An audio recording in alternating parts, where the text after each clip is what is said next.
Embora eu saiba que uma pessoa que está em reabilitação de algum tipo de AVC, independente do qual AVC tenha sido, isquêmico, hemorrágico, eu sei que uma pessoa passa por várias fases da reabilitação, várias fases com denominações diferentes, eu sei disso. Como todo profissional de saúde ou reabilitação sabe, inclusive sei termos técnicos.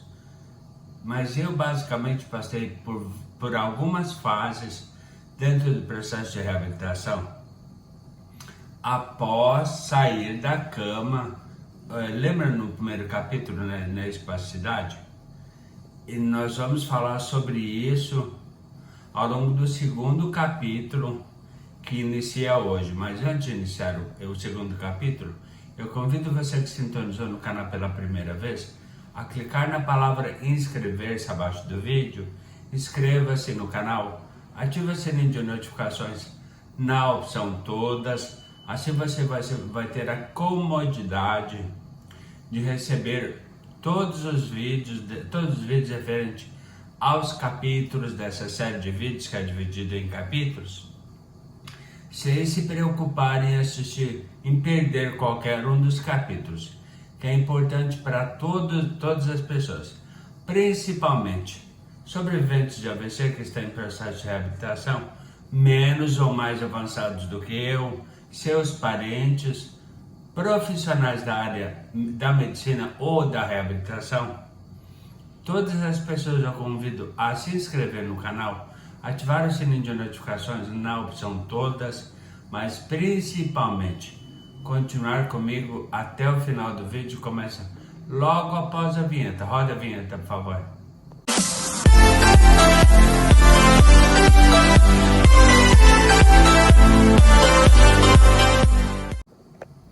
Olá, eu sou Ivair Nunes e você sintonizou no canal Continuar a Vida Após AVC. Gente, a fase, aliás, existem várias fases porque passa uma pessoa que sofreu algum tipo de AVC. Como fase flácida, que é conhecida como aguda ou subaguda, são vários termos técnicos. Mas como eu desde o primeiro capítulo já falei que iria falar termos português, não mediquês nem fisês, lembra lá do primeiro capítulo onde eu falei mais detalhadamente sobre a sequela do AVC. Que eu comecei a falar sobre espasticidade e hoje é o segundo capítulo dessa série de vídeos falando sobre espasticidade, órteses, acessórios e luvas de reabilitação pós-AVC. Esse é o segundo capítulo da série. Mas eu falei que poderia de repente mencionar termos técnicos, mas tentar sair do mediquês, do fisês e falar em bom português, para que todo mundo entenda de uma maneira muito mais simples, muito mais cotidiana, vamos dizer assim. E é isso que vai acontecer até o final do vídeo. Acontece que a minha preocupação é falar sobre a minha experiência, na verdade. Já falei que eu não sou formado em medicina, nem em nenhuma área da fisioterapia ou de terapia ocupacional. A minha preocupação sempre é mostrar e compartilhar a minha experiência. Falar tudo que eu passei, que pode ser parecido com outras pessoas que já passaram por situações semelhantes à minha, ou que futuramente, de repente, vão passar, porque todo mundo sabe, já falei isso em algumas vezes, e existe uma pesquisa mundial, tema esse inclusive, que foi o tema da matéria que eu participei, da matéria que eu participei de uma reportagem para o SBT, que veio aqui em casa, todo fez uma reportagem, dizendo sobre uma pesquisa mundial de que 1 em cada 4 de nós terá pelo menos um tipo de AVC ao longo da vida. E lógico, a gente sabe que o fator mais complicante para quem teve AVC é espasticidade, que eu falei no vídeo passado, no capítulo passado, e entrar no processo de reabilitação, não é mesmo? Então, hoje eu vou falar sobre como a minha experiência, eu vou compartilhar a minha experiência de como entrei no processo de espasticidade propriamente dito, como aconteceu lá no primeiro capítulo, mas principalmente como eu enfrentei essa situação que é tão incapacitante na vida de toda pessoa que sofre algum tipo de AVC. Continue comigo até o final do vídeo, prestando muita atenção, ok? Basicamente, eu passei por dois estágios da reabilitação, duas fases, melhor dizendo, é mais conhecido, falando em Medicaid, duas fases distintas na reabilitação do pós-AVC, que foram a fase flácida. Por que flácida? Porque houve, além de perda, além de massa gorda, porque eu emagreci muito, emagreci 15 quilos, eu entrei no hospital. Aliás, eu passei mal, no primeiro AVC, quando eu passei mal no trabalho, eu pesava 65 quilos. Então, eu perdi muito peso ao longo desse período. Quando eu saí dos 3 meses de coma induzido, fui para o hospital de retaguarda de cuidados paliativos e lá perdi muito, mas muito mesmo. Depois de ficar algum tempo lá, mais ou menos na metade do tempo, de quase 8 meses que eu fiquei, quase 8 meses só num hospital, ou seja, quase um ano eu fiquei internado. Só no paliativo eu fiquei 8 meses, mais ou menos, porque a memória me permite a lembrar, eu fiquei mais ou menos na metade desse período. Eu fui pesado lá e a balança, que inclusive era uma balança muito, muito diferente, parecia uma cegonha, sabe o bebê? Quando a cegonha traz o bebê no bico, com uma fralda, sabe? Aquela coisa meio lúdica, na verdade. A balança era mais ou menos desse jeito. Por quê? Porque eu estava, além de ter perdido muita massa gorda, ter emagrecido muito, eu tinha perdido muita massa muscular. Então eles tiveram que me colocar numa balança que parecia, ó, tô lembrando inclusive agora da cena. Eu compartilho com vocês e tô lembrando a cena. A balança era tipo uma trouxa, um lençol, algo do tipo, uma fralda, semelhante àquela que a cegonha traz o bebê, né? A questão lúdica, né, de dar à luz. Então, me colocaram na balança e eu pesei exatos 50 quilos. Ou seja, perdi 15 quilos de massa gorda, na verdade, perdi 15 quilos. Desde que passei mal no trabalho, até mais ou menos metade do período que eu fiquei internado lá no paliativo. Só que eu perdi não apenas massa gorda, eu não perdi peso. Eu precisava, eu perdi também muita massa muscular, muita força. Por quê? Porque o AVC, eu já falei, comentei isso no capítulo passado, o AVC ele causa queda, cai todo lado contrário ao lado que foi afetado. No meu caso, o AVC, ele ocorreu no lado direito. E como as sequelas de AVC são cruzadas, todas as sequelas ficaram instaladas no lado esquerdo. E lógico, perdi muita força muscular, porque perde-se muita força muscular durante o AVC. Por isso que cai tudo. Olho cai, ombro, braço, quadril, perna, pé, tudo cai. Essa é a chamada fase flácida que eu entrei. Porque eu não tinha força, não tinha força absolutamente nenhuma. Então, lógico, tudo caiu, como não tinha força muscular, tudo ficou flácido.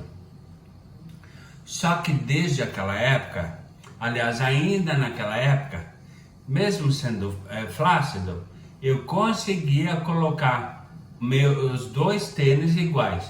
Exatamente como você pode conferir no centro da tela, nessa foto que foi tirada na frente do Cadillac em forma de pipe, está bem no centro da tela, no destaque, para você entender. Eu tinha fraqueza, tudo, tinha entrado na tinha acabado de sair pela primeira vez da cama, pesei 50 quilos, estava muito magro, muito fraco, então eu precisava entrar no período de reabilitação. Só que nessa época eu ainda podia colocar os dois tênis iguais, como você conferiu, já conferiu ou ainda vai conferir no centro da tela em forma de pipe. No destaque, uma foto que foi tirada exatamente quando eu estava na frente de como é o nome daquele, aquela parece uma escada de madeira lá, Jonas? Esbaldar. Não, espaldar. Falei errado. Espaldar. Exatamente na frente do espaldar. Obrigado, Jonas. Então, o que acontece? Naquela época, eu ainda tinha a possibilidade de usar os dois calçados de forma igual. O mesmo calçado, tanto no lado não sequelado, eu não gosto dessa palavra, mas eu vou falar para deixar mais claro, não entrar em termos de médios, falando mediquês ou fisiês. Então, do lado sequelado, aliás, do lado não acometido ou não afetado pelas sequelas, quanto do lado afetado pelas sequelas do AVC, que foi o meu lado esquerdo. Então eu podia usar, você conferiu já a foto, eu podia usar os dois calçados de forma igual, ou seja, o mesmo tênis, como você viu, um tênis bem baixinho, inclusive.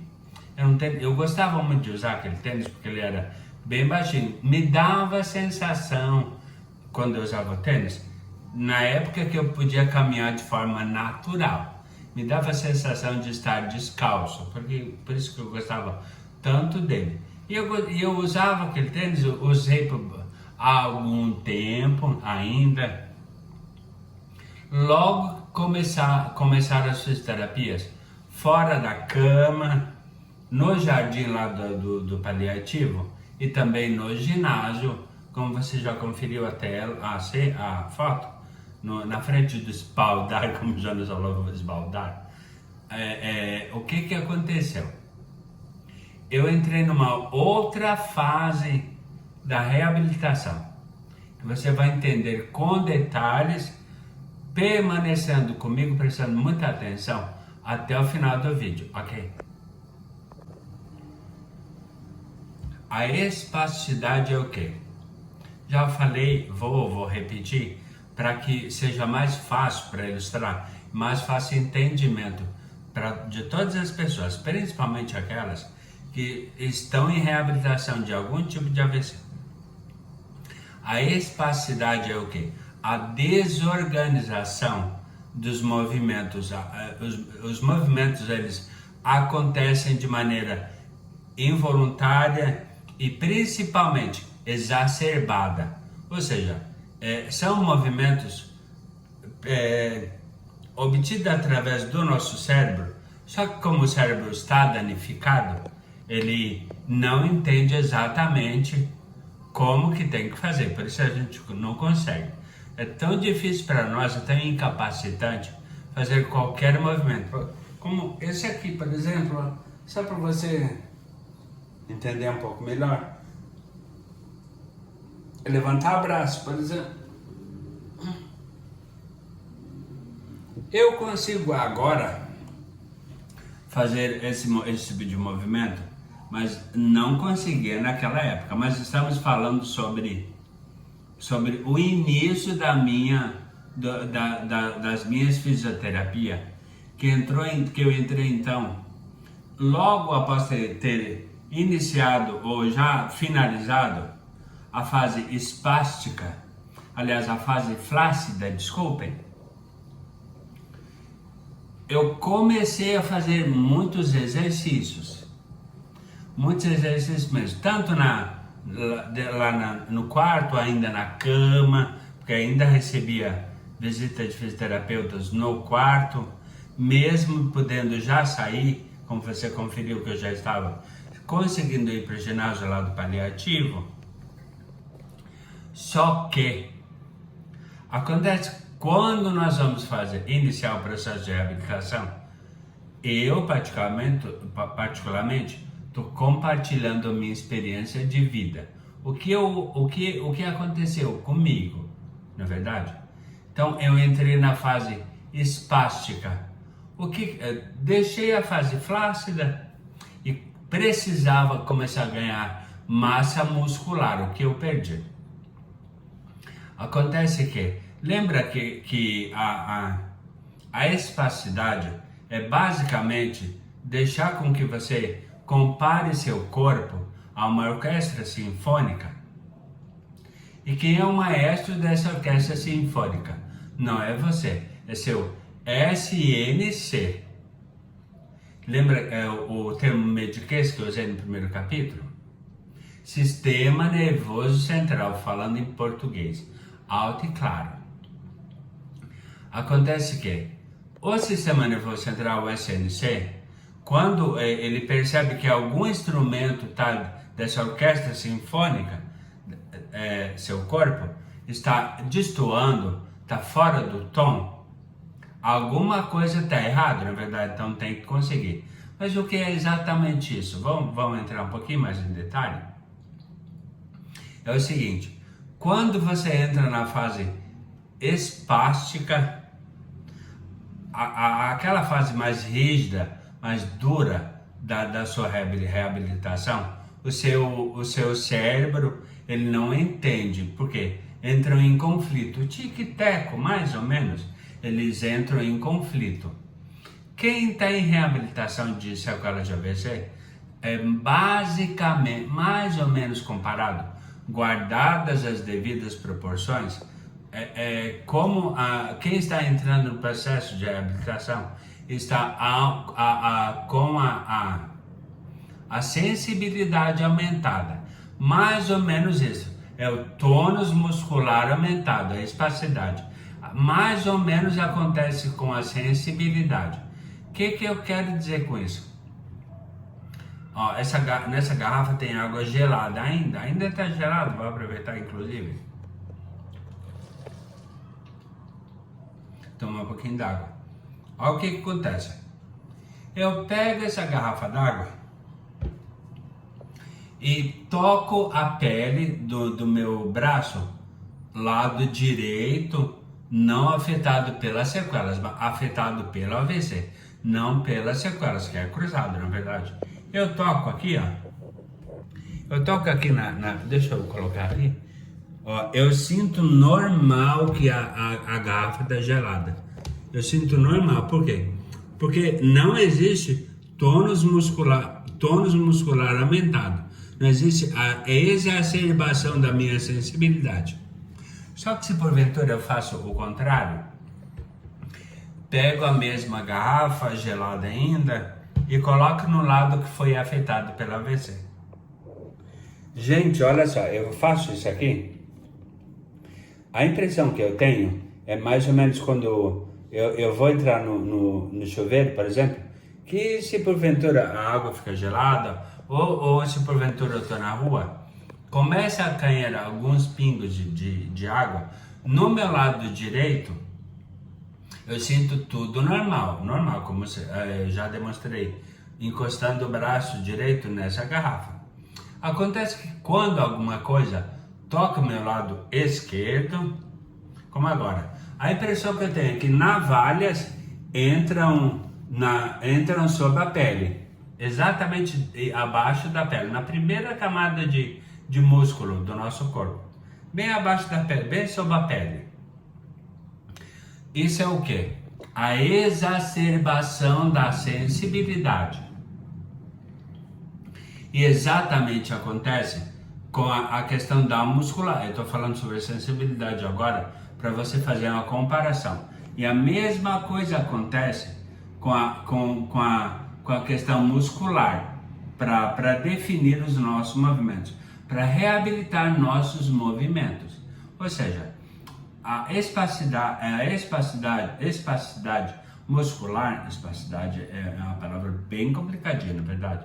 Falando rápido, então pior. Espasticidade é a exacerbação dos movimentos. O cérebro não entende. Ele sabe, você sabe, e você manda comando para o cérebro para fazer qualquer um movimento, mas ele não responde da maneira como tem que ser. Por quê? Porque ele está desorganizado. O Tico morreu, não vai viver mais. Está entendendo o que eu quero dizer? O Tico morreu, não vai ressuscitar. O Teco tem que fazer o trabalho do Teco. Estou falando de uma maneira lúdica, para ficar mais fácil. O Teco tem que fazer o trabalho dele e do Tico que morreu. Ou seja, o Teco tem que trabalhar por dois. Então existe uma exacerbação, exageradamente falando, um conflito entre os movimentos. E como está conflitante, e o cérebro está machucado, está lesionado, ele não entende como tudo isso tem que ser.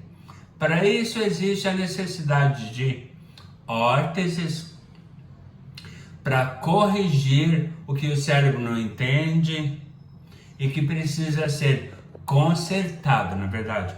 Foi então que nós percebemos, aliás, uma TO lá do paliativo, ela percebeu a necessidade de que eu precisava de uma órtese, porque devido aos estímulos dos exercícios, o meu pé foi caindo, exatamente em função da quantidade e da velocidade dos movimentos que eu estava já começando a fazer para readquirir a força muscular que eu havia perdido. Então o que precisava acontecer? Precisei fazer uma órtese, porque devido aos movimentos, aos exercícios e tudo mais, acabei entrando no padrão espástico da perna. Então o que aconteceu? A Tatiana Arini, a TO, não existe, a memória, a recente é meio complicadinha, não é? A Tatiana Arini, TO lá do fofa de tudo, TO lá do paliativo, lá do Premier, ela indicou então para o Gustavo, dizendo que eu precisava de uma órtese, porque meu pé estava estava caído, estava ficando equino, exatamente desse jeito, e ele estava perdendo dorsiflexão. Eu não tinha força para levantar, porque eu tinha perdido essa força. Só que, devido à quantidade e à intensidade dos exercícios, eu estava ficando com o pé varo também. Além de caído, estava ficando torto para o lado. Então estava criando deformidade no pé. E isso precisava, lógico, de ser corrigido. Então o que aconteceu? A Tatiana Arini, inclusive, gente do céu, a Tati tem uma história muito, muito interessante com ela. A Tati, mas olha só, nada acontece por acaso. A Tati é TO lá não, acho que era TO, ela deve ser TO ainda, mas era TO lá do Premier, lá do paliativo. Não sei se ainda tá, acho que ainda não. Nós entramos num processo de amizade e gostamos tanto dela que enquanto numa sessão de TO, porque também tinha TO lá no paliativo, lá no Premier, Gustavo pegou então e perguntou para ela: ô Tati, Tu conhece, eu já estava quase na época eu tô falando isso, gente, só para vocês entenderem que nada na vida acontece por acaso. Tudo acontece por obra divina, por um motivo específico. Gustavo pegou e perguntou assim, ô Tati, tu conhece alguma cuidadora? Porque, lógico, Eva daqui a pouco vai ter alta do hospital, tudo, já estava meio que em vias de alta. Já estavam cogitando a minha alta lá do paliativo. Aí o Gustavo pegou e falou assim, Tati, tu conhece alguma cuidadora?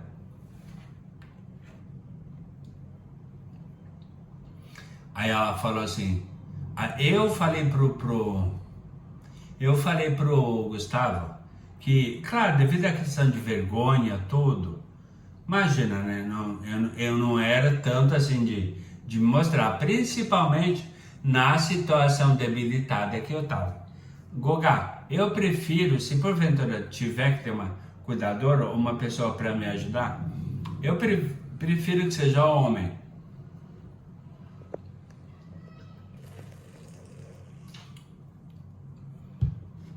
Aí lógico, ele falou isso pra ela, né?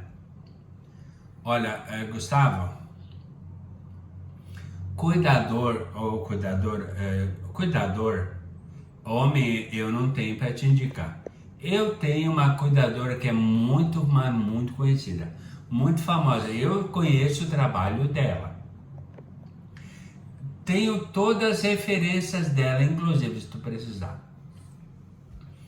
Ai, que coisa, ó, quando a gente tá meio que nesse mato sem cachorro, imagina, eu tô quase que em alta do hospital, mas eu não tenho ninguém para me ajudar em casa. Eu ia precisar de ajuda porque eu estava extremamente debilitado naquela época ainda.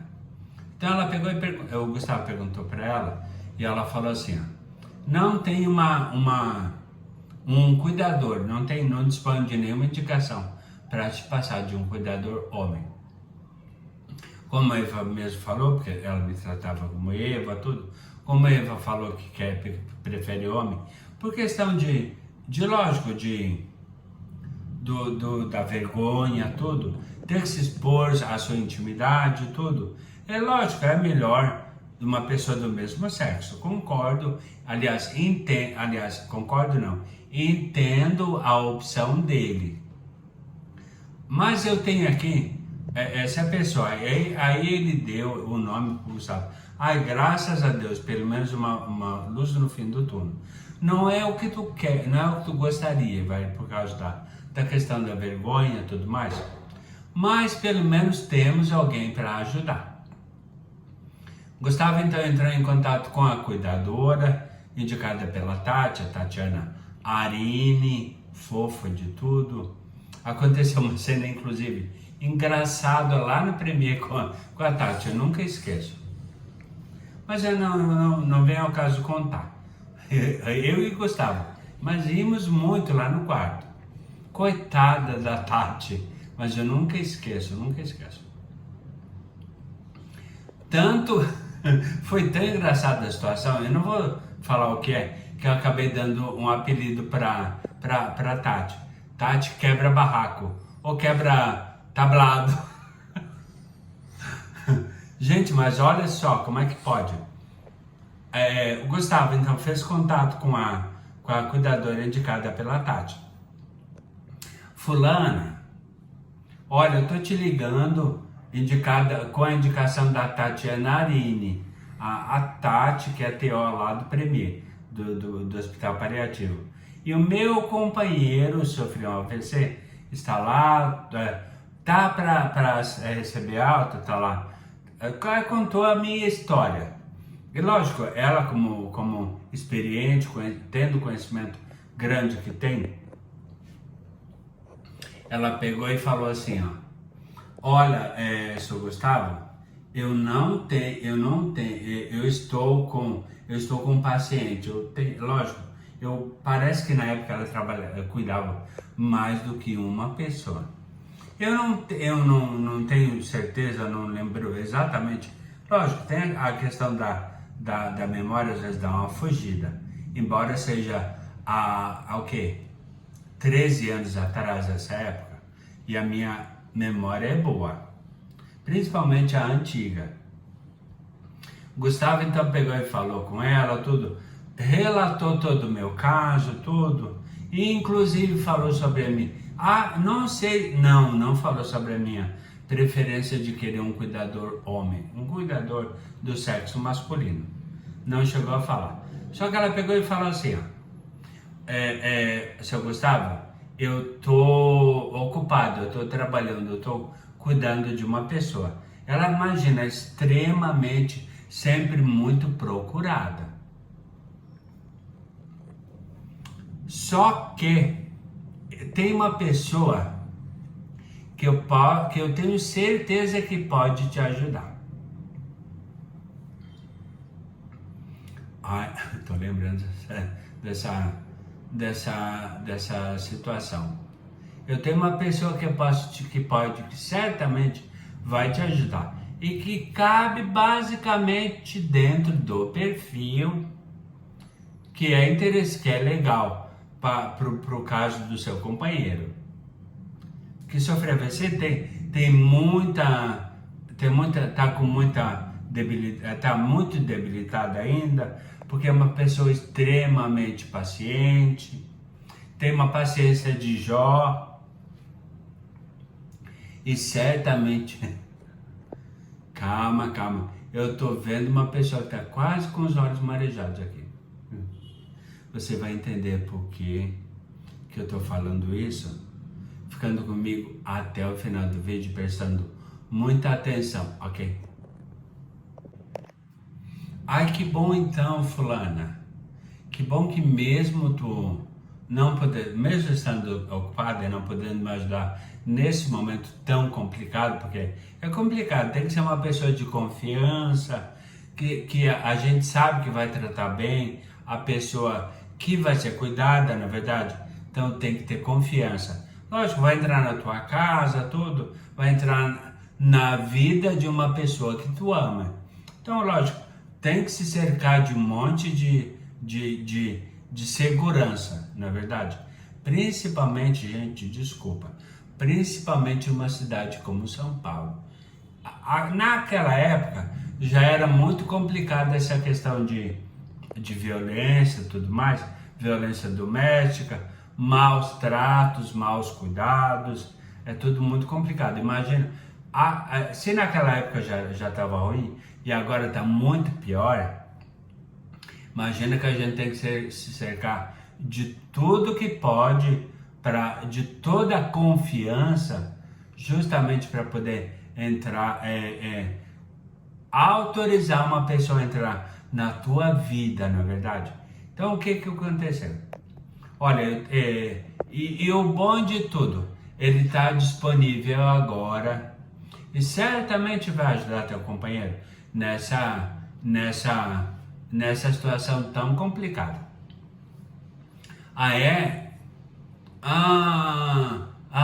Quem é essa pessoa? O nome dele é Jonathan. Ou Jonathan, não sei o que lá. E é exatamente a pessoa que está segurando o telefone agora para eu gravar esse vídeo. Já pensou o quanto ele é paciente? Olha só, o quanto ele é paciente. Desde aquela época começou a me ajudar, me dando banho. Quando imagina uma pessoa com mau humor, porque AVC ataca não apenas a questão da motora, tudo, ataca a questão psicológica, a pessoa afeta o psique da pessoa, na verdade.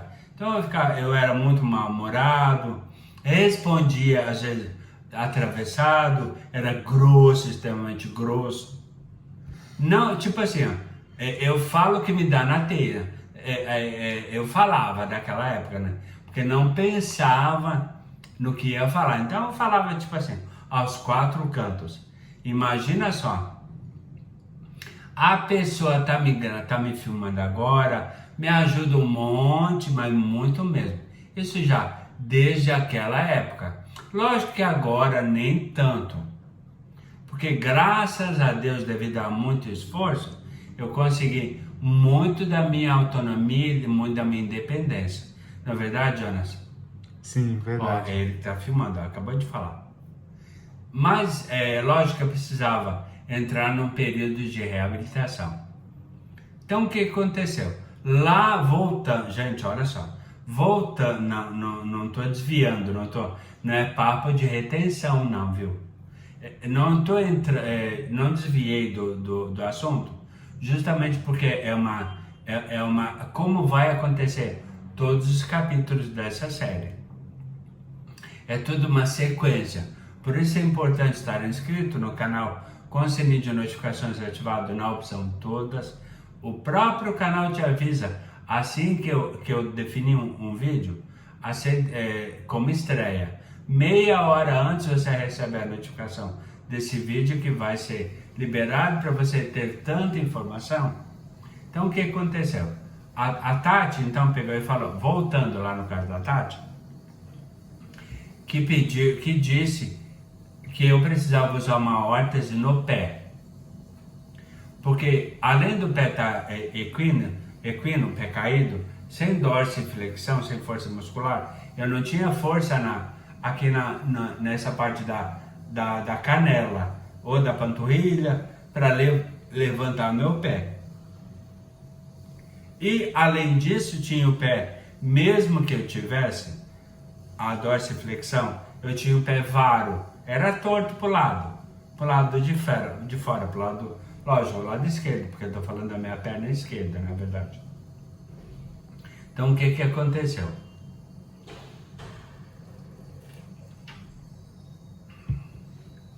Deu contato então de um protesista, porque naquela época, lógico, tem que entender essa questão. Eu não tinha, devido a alongamento e tudo mais, graças a Deus eu não tinha uma espacidade, como tem casos de pessoas que têm uma espacidade ainda muito grande no joelho, que não consegue esticar a perna desse jeito. Tipo, não consegue esticar o joelho. A perna ela fica flexionada, assim, devido à espacidade. Então, graças a Deus eu não tinha a minha perna assim. Estão entendendo? Dá pra, fazendo com o braço, dá para entender. A minha perna ela era esticada. Ela estava no padrão, ainda no padrão, na fase flácida, porque ela esticava. Só que devido aos estímulos com exercícios, o pé acabou ficando equino, caído, não tinha dorsiflexão e era varo pro lado esquerdo. Estou falando, fazendo pro lado direito, porque eu estou usando o meu pé, aliás, o meu braço direito como exemplo, na verdade. Então precisava de uma órtese para corrigir essa deformidade. Então a Tati pegou e indicou um ortesista, não é protesista, porque eu não estou falando de prótese. Prótese é para quem precisa que um membro seja colocado no lugar de um membro que foi amputado. Essa é a definição da prótese. Estou falando de órtese. Então eu precisava de um ortesista, e ela indicou então um ortesista que foi lá no Premier, porque eu ainda estava muito fraco, não tinha como me levantar. Foi lá no Premier, um auxiliar dele, inclusive, de um protesista, aliás, de um ortesista. Então o que ele fez? Foi lá em casa, claro, lógico, depois do Gustavo combinar com o chefe dele, foi acho que um auxiliar. Foi lá e o que ele fez? Ele usou uma faixa, sabe uma atadura, como se coloca em múmia? Ele colocou toda uma atadura, uma faixa, enfaixou meu pé inteiro, desde logo abaixo do joelho até a planta do pé. Colocou o gesso, primeiro ele pôs a atadura, né? Colocou gesso líquido lá, em toda, ou seja, ele engessou meu pé. E aí ele pegou e cortou, logo depois de secar, porque tem a secagem rápida, ele tem uma técnica lá também, né? Lógico, primeiro ele colocou um plástico, tudo, ou um material, não lembro exatamente o que. Ele colocou algo, parece que foi um plástico, parece que foi. Colocou plástico no meu pé, na minha perna, vamos dizer que para proteger, era uma espécie de proteção. Colocou o plástico, depois enfaixou todo o meu pé, logo abaixo do joelho, até a planta do pé, e me enfaixou todo o meu pé. Aí colocou então o gesso líquido, esperou secar. Depois de seco, ou quase já seco, ele pegou então, usou um tesourão e cortou toda aquela atadura e fez um molde do meu pé. Do meu pé, desde baixo do joelho até a planta. Toda a extensão que precisava ser corrigida, porque eu estava ficando com deformidade. Aliás, duas. Tanto o pé caído, o pé equino, sem dorsiflexão, quanto o pé varo, torto para o lado esquerdo, né? Estou demonstrando com a mão direita, mas ele era assim, para o lado esquerdo, porque eu estou falando da perna esquerda, na verdade. Uma semana depois, ele trouxe a órtese, que era o que eu iria usar. Essa exatamente é uma órtese chamada de calha afro. Um material rígido, duro. E aqui ela tem, ó, lembra que eu falei que ele era varo? Não é caso de todo mundo, viu, gente? Por isso que ela tem essas laterais aqui mais altas, ó. Então, olha o que ele fez. Ele colocou gesso daqui até aqui, por toda essa parte aqui, ó. E trouxe uma semana depois, essa órtese. Ela é confortável, não é pesada, não é pesada. E aqui ela respira, tem os respiros aqui, ó. Você pode ver, ó. Porque, lógico, tem que ficar o dia inteiro com ela, né?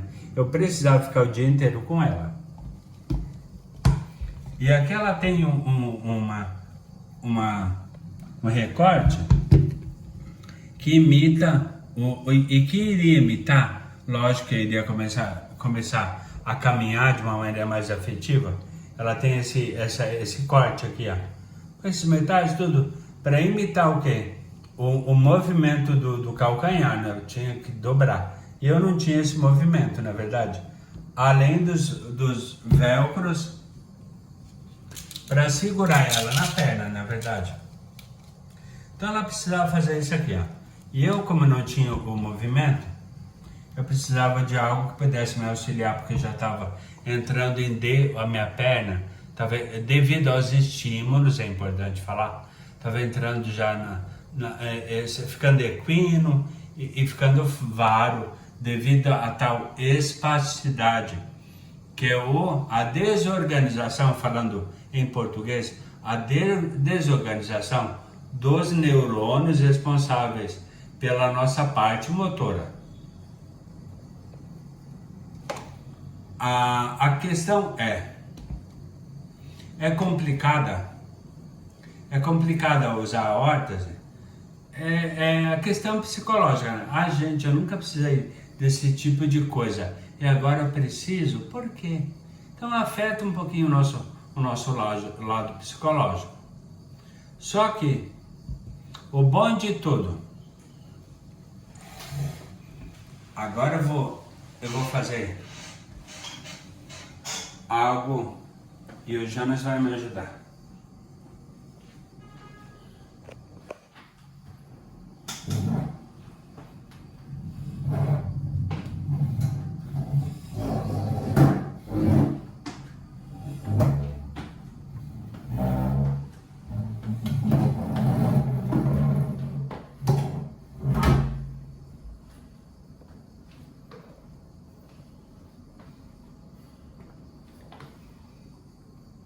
vai me ajudar porque precisa, né? Porque além de sequelado, como você sabe, já vem acompanhando, todo quebrado. Já estive um pouco de uma outra forma.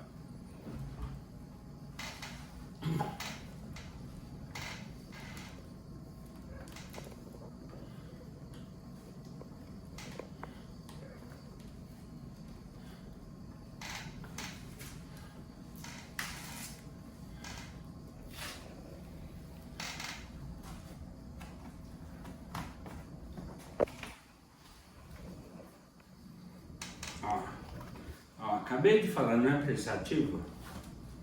Ele ajuda mesmo. E eu ainda brigava com ele.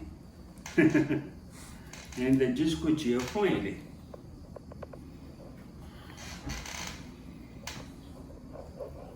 Pronto, Jonas. Por favor. Deixa eu ver se eu dou um jeito de... Não é a ordem. É assim, para poder ajudar.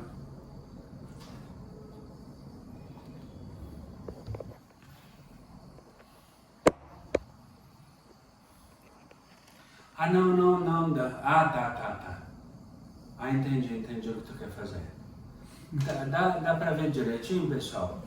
Acho que dá, né? Confere aí, Jonas. Pra ver se o pessoal vai... Dá? Eita, cuidado. Dá não, vou ver se coloco uma moça. Ah, podia ter o... Não tá o suporte aí? Deixa eu ver se isso O daqui de ferro? segura. Ah, é? Cuidado.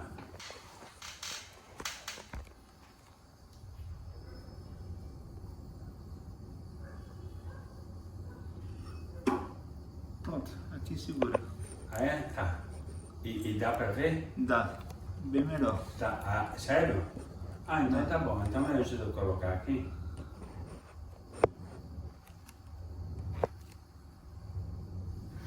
Pronto. Tá, então me ajuda só a colocar aqui.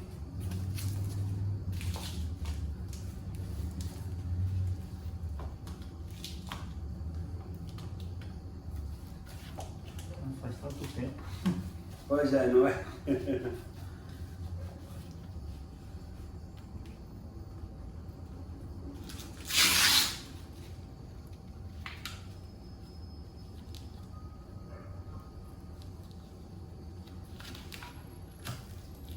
É bom porque eu acho que o pessoal está conseguindo ver como que tu tinha que colocar ela. Na época, na verdade, porque todo esse tipo de trabalho era só o cuidador que podia fazer.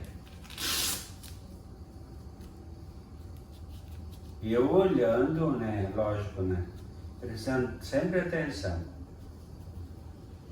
Era a forma que eu tinha para corrigir toda a tal espacidade, a deformidade que gerou por conta da espacidade. Pronto. Tá, agora pode tirar tudo e começar a filmar normal. Mas é para me acompanhar por causa do fio, tá?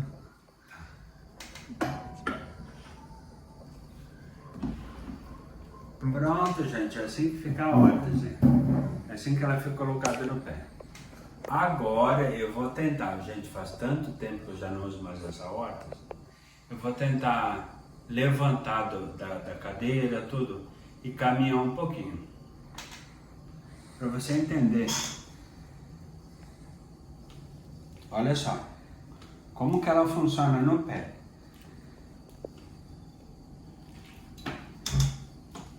Tem que ser bem devagar.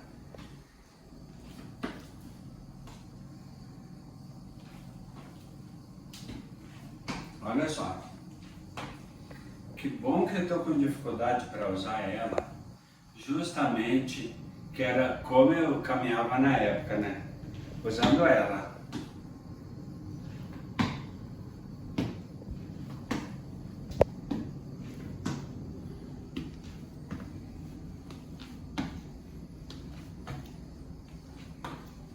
Ó, ela impede que o pé vire ao mesmo tempo que corrige o pé varo, o pé torto, lembra que eu falei? Só que bom de tudo isso, lógico que na época, e agora também mais ainda, Outro lado. Isso. mas ainda por conta do colete, que eu não posso me curvar, fica um pouco mais difícil, na verdade. Peraí. Isso aqui vai ter que ser. Cuidado, melhor. Bom, não, mas eu queria, Isso, eu queria. eu queria tirar. É só aquele que não dava Bom. mesmo. Com dificuldade devido ao colete, tudo, mas eu consigo caminhar e comecei a aprender a tirar hortas depois que vinha da caminhada, tudo. Isso desde o Premier, desde o hospital de retaguarda. Começou a me ajudar. Esse acessório aqui, aliás, não é acessório, é uma órtese.